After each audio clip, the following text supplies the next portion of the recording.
Hello and welcome to Come and Make It. My name is Shane Stewart, and today I'm joined by Gauthier Duval. Gauthier, how you doing? Hi, doing very well, Shane. Nice to have you. Gauthier here is our director of the Lean Center of Excellence here at Veryable, and today we're going to go ahead and we're going to talk about rethinking just in time. So, Yep. let's just jump right into it. So just in time is kind of a major kind of cornerstone of the Toyota production system, or Lean. So go ahead and tell me a little bit about what the Toyota production system is. Okay. Well, fundamentally, the Toyota production system is how to make business better by reducing waste. But they do it in a kind of an interesting way, which is they look at bringing on board every single person in the organization. So it's not top-down, driven by expert type of business improvement, but it's business improvement driven from the shop floor, from people who actually do the work. Very nice. So talk to me a little bit about the Toyota production system house. Talk to me a little bit about this. This right. Well, this house, that's kind of the explanation of the different tools and methods that you find in Lean. And like any house, it has a purpose. And the purpose of a house really is to protect the people who live in it. It goes back to an aspect of TPS, which is often misunderstood or not enough talked about, in my view, which is the human aspect of TPS, the human aspect of making business improvement and reducing waste. So in this TPS house, you have the foundation, and the foundation is first you have to create stable processes.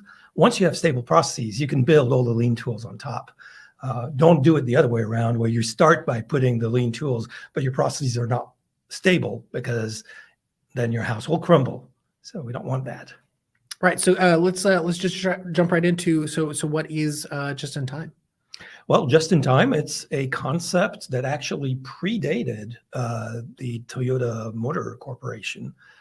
And it's the idea that in order to be competitive, a business has to be able to produce exactly what their customers need, exactly in the quantity needed by the customer, and most importantly, at the time that it's needed. Not too soon, obviously not after it's needed. And this concept, it's valid for the enterprise level, but within the enterprise, it's valid for every process step. Because every process step, if I'm working in assembly, you're working in stamping, right? You can think that we are like little owners of our own company. I have a little assembly company, you have a little stamping company. I'm your customer, so I don't want you to stamp parts that I don't want now or that I don't need now. So as the customer of stamping, I should be telling you what I need and when I need it, and then you should be producing what I need when I need it. Gotcha. So talk to me a little bit about some of the kind of emerging challenges that are kind of changing, Lean and changing and forcing these businesses these Lean businesses to kind of change their ways and the way that they're using Lean. Well, there are all kinds of emerging challenges. Customers are always asking for more. They're always more demanding. They want products that are more and more customized, which from a production perspective is difficult, because it's easy to mass produce, but it's kind of difficult to produce customized products at a good price. And that's where Lean comes in. So there's a whole series of tools that we use in Lean or Toyota Production System that helps us basically customize and respond to these emerging challenges, but it's getting harder and harder, right? And then add on top of that the complexity of supply chains, add on top of that all the geopolitical uncertainties, and it's becoming more and more difficult. Right. So what needs to change with just in time? Like what, where do we start? Well, if we go back to the Toyota Production System house, the TPS house, you'll see that one of the Lean tools that is kind of a part of every Lean production system is production leveling. And we tend to think of production leveling as a fundamental principle of Lean, because everybody who does Lean has to do production leveling. And I think we're where Veryable is kind of changing the game, and where the Lean COE is helping to accompany businesses in this change, is the principle or the tool of production leveling is no longer necessary. So it goes back to really understanding why we are doing production leveling. And the reason we're doing production leveling is we have to deal with rigidities in our production system. We have rigidities in terms of labor, and we have rigidities in terms of equipment. In other words, it's really difficult to scale labor up and down to meet the actual variations of demand that we encounter on a day-to-day basis. So what do? We do production leveling. So production leveling really should not be considered as a lean principle. It should be considered as a countermeasure to a problem, which is the rigidity of labor and the rigidity of equipment. What has changed, and where Veryable comes in, is we no longer have a rigidity in labor. So, the whole point of the on-demand labor platform is to enable manufacturers and companies involved in distribution and logistics to get the number of people that they need to match exactly the demand that they have for that day. And so once you remove that constraint of labor rigidity, you remove the need for production leveling. And this is a really, really big deal in Lean. Right. So, yeah, that sounds like a huge deal. And I imagine there will be some other things that need to change in your environment. Can you talk to me a little about some of the other things, some of the other, consequences per se, Sure, of changing just in time? Right. So, it all goes back to, it's not that Veryable just had the fantastic idea. It's not about the idea. It's about the technology. So the technology has enabled the removal of these rigidities. And it has done so because we have digital marketplaces that basically reduce the cost of transactions to zero. And once you reduce that transactional cost, then it makes it possible to vary the use of resources on very short term. So this exists obviously for labor. That's what Veryable does, but it exists for other resources. Let's say, for instance, that I need warehousing space. There's a marketplace for that. I need transportation tomorrow. There's a marketplace for that will connect you to the owner of a transportation assets who has free capacity, and you'll get in touch with them and you'll agree to a transportation transaction. So the digital marketplace is the big game changer.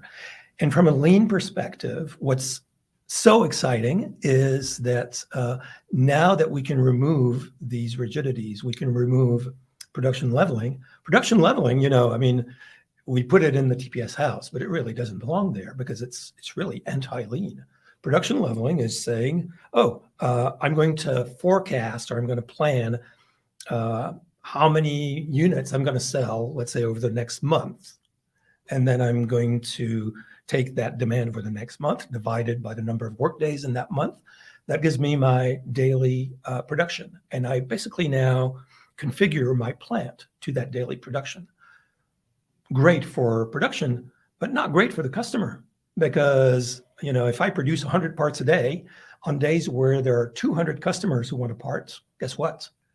Either I have to build up inventory, which is anti-Lean, or I have to tell 100 of these customers, sorry, you won't get your part today. You'll get it tomorrow or maybe later. Gotcha. So talk to me about some of the other kind of consequences of full just in time. Some other things that are gonna need to change. We've got this list here of 7 consequences.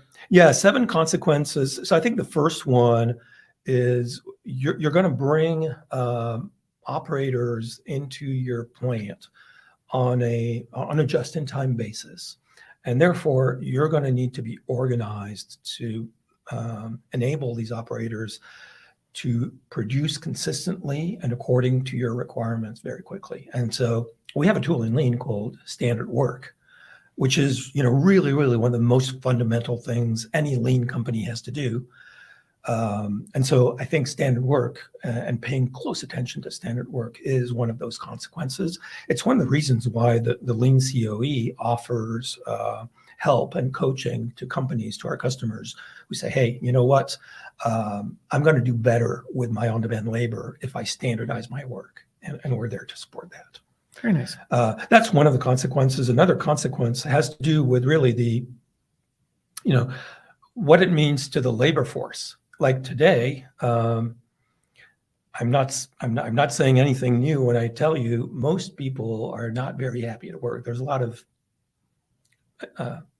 dissatisfaction, especially on shop floor, with the way the work is organized today. And I think part of it is, people who go to work for the same employer as full-time employees, they want to have a secure job.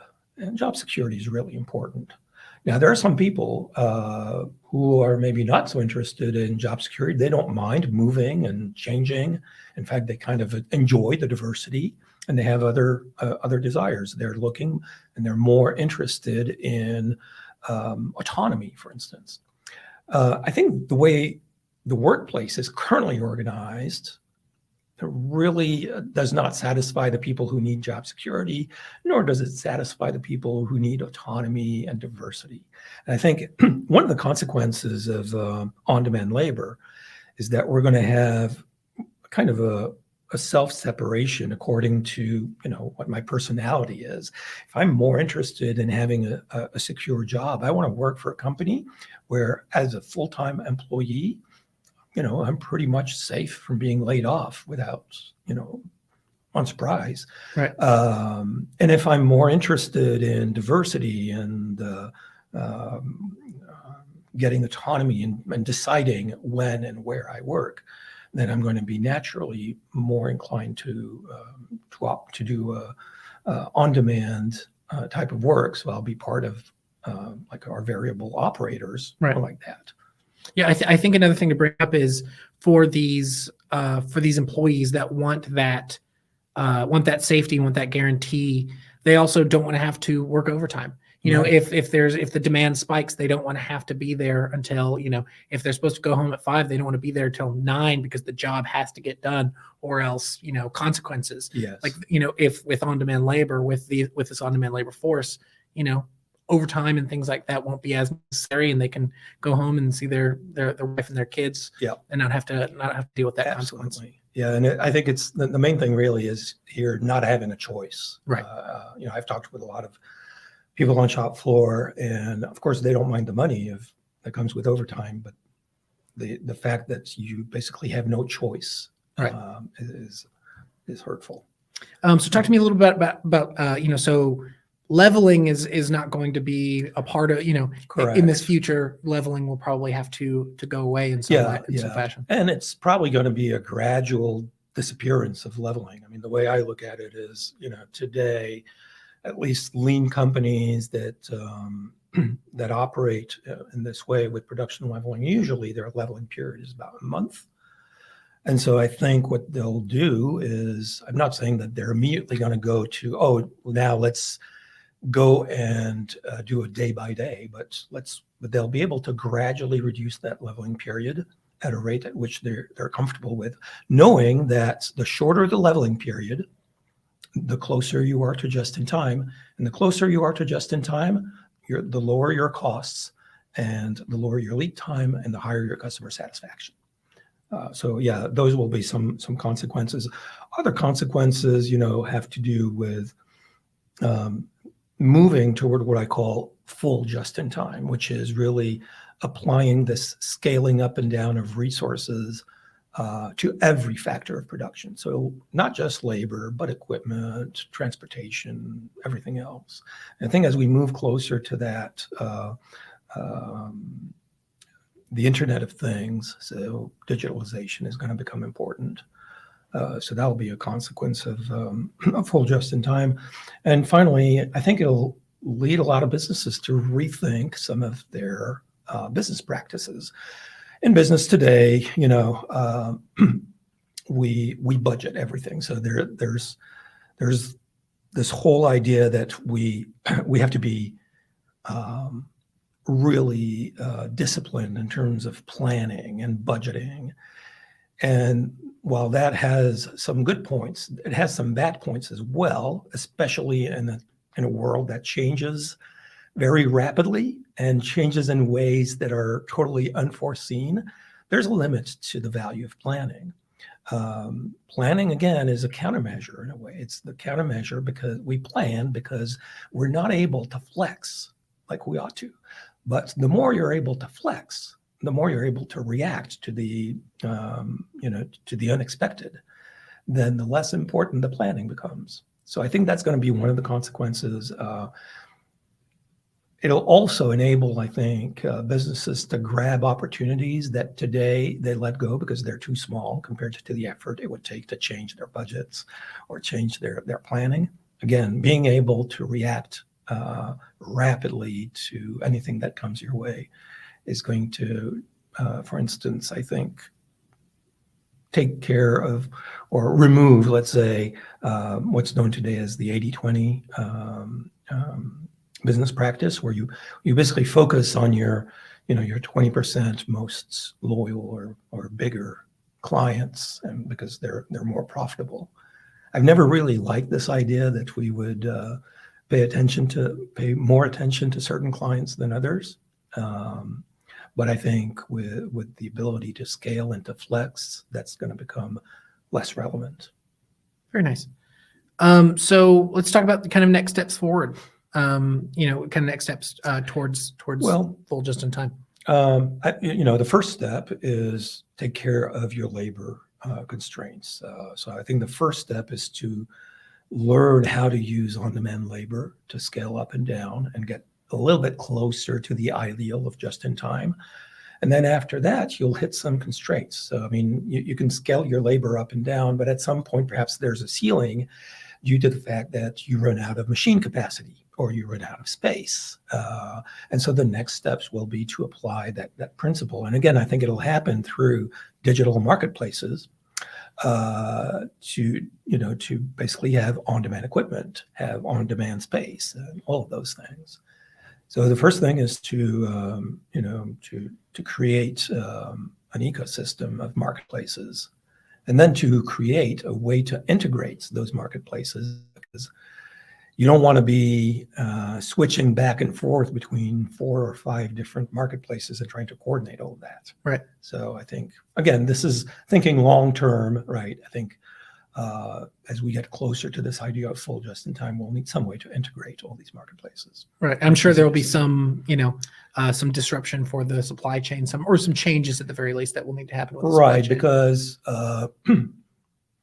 you think of it this way: if we are able to scale our production very rapidly and with great amplitude, then of course you do need to have components and raw materials. So then your suppliers have to be able to scale equally. I think that's more of a perceived problem than a real problem. In fact, I think Toyota, when Toyota started introducing just-in-time, they did it internally first.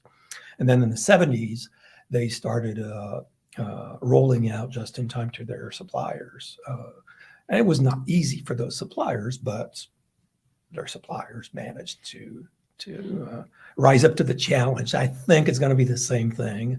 It's just something that we have to be aware of, as the supply chain through market mechanisms will adapt, but it'll probably take some time.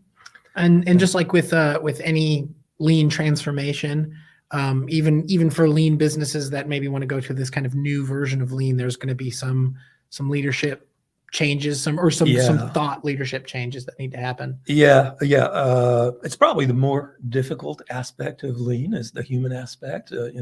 I think we started the conversation by showing the house of Toyota production system and saying a house exists to protect people, right? To have people inside. In my experience, I've been doing this for 18 years. Implementing the tools is not too difficult, but using the tools sustainably requires a certain mindset. And the bigger difficulty really is for all of the managers and the leaders and the company to kind of change their mindset, which is never easy. Right. Never easy. But so talk to me kind of about what the future might look like. well, the future is about flexibility. So the future is going to be about, if you want to be flexible and if you want to be able to react quickly, you got to be local. So the future is about being able to create your local networks in order to respond very quickly to whatever comes your way.